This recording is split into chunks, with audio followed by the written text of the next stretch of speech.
पापांकुशा एकादशी 13 अक्टूबर को पड़ रही है। इस दिन भगवान विष्णु की पूजा की जाती है। हमारे यहाँ सनातन धर्म में सभी एकादशियों को बहुत महत्वपूर्ण माना जाता है। आश्विन महीना चल रहा है। इस महीने के शुक्ल पक्ष में आने वाली एकादशी पापांकुशा एकादशी के नाम से जाना जाता है। इस दिन लोग पूरे विधि विधान से व्रत रखते हैं, भगवान विष्णु की पूजा करते हैं। इस दिन भगवान विष्णु को सबसे प्रिय तुलसी भी उनके लिए व्रत रखती हैं। यही वजह है कि इस दिन तुलसी जी को जल नहीं दिया जाता है। कहते हैं इस दिन तुलसी जी को जल देने से उनका व्रत खंडित हो जाता है, इसलिए पापांकुशा एकादशी के दिन तुलसी में व्रत नहीं देते। इस दिन भगवान विष्णु को तुलसी दल अर्पित करने से वह बेहद प्रसन्न होती हैं और मनचाहा फल देती हैं। पापांकुशा एकादशी तिथि और शुभ मुहूर्त इस प्रकार है। यह व्रत 13 अक्टूबर को सुबह 9:08 से शुरू होकर 14 अक्टूबर सुबह 6:41 पर समाप्त होगा। व्रत का पारण 14 अक्टूबर को किया जाएगा। पापांकुशा एकादशी की पूजा विधि इस प्रकार है। एकादशी के दिन सुबह सबसे पहले नहा धोकर व्रत का संकल्प लें। संकल्प लेने के बाद लकड़ी की चौकी पर पीला कपड़ा बिछाकर भगवान विष्णु की प्रतिमा या मूर्ति रखें। अगर आपके पास फोटो है तो फोटो रख सकते हैं और उनकी विधि विधान से पूजन करें। पंचामृत से स्नान कराएं या उनके छींटे मारें अगर फोटो है तो। इसके बाद पीले पुष्प, पीली मिठाई अर्पित करें।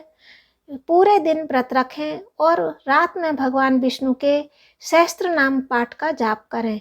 अगले दिन द्वादशी को सुबह ब्राह्मण भोज कराएं, गरीबों को दान दें, दक्षिणा दें और व्रत खोलें।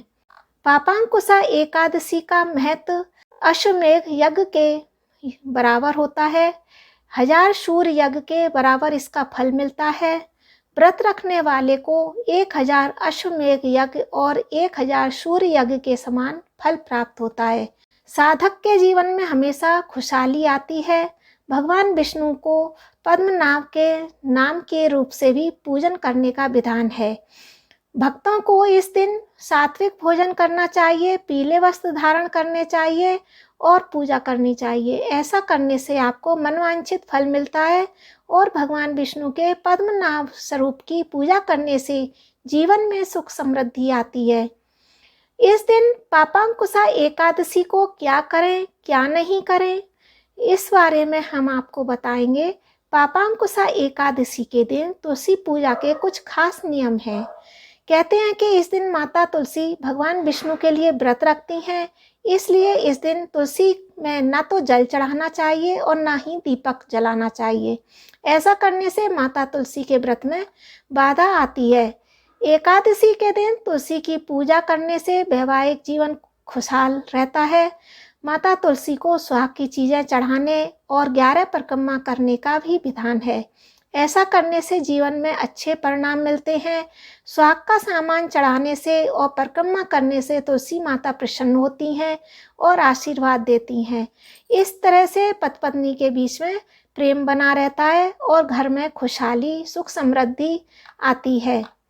जय श्री कृष्णा, राधे राधे। आपको हमारी यह वीडियो पसंद आई है तो लाइक करें, शेयर करें और न्यू हैं तो सब्सक्राइब करें, जिससे आपको आने वाली वीडियो का नोटिफिकेशन मिल सके। जय श्री कृष्णा, राधे राधे।